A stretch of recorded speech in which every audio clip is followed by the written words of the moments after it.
Hi everyone, Brian from GardenMinutes.com here. Today we're talking about the multi-garden grid connection manifold and how you connect garden hoses to it.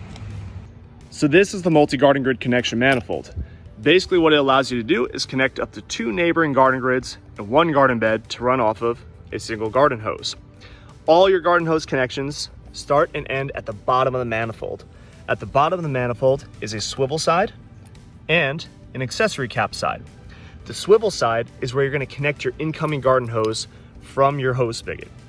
The accessory cap side is an optional cap that you can remove and attach an outgoing garden hose to. That way the water flow can pass through while also going up to your connected garden grids. This is really helpful if you're going to be connecting a hose here to then run to another manifold. There is no front or back side to the multi-garden grid connection manifold. So if your main garden hose happens to be coming from this side, all you have to do is flip the manifold around. The top of the manifold is where you're going to make your garden grid connections.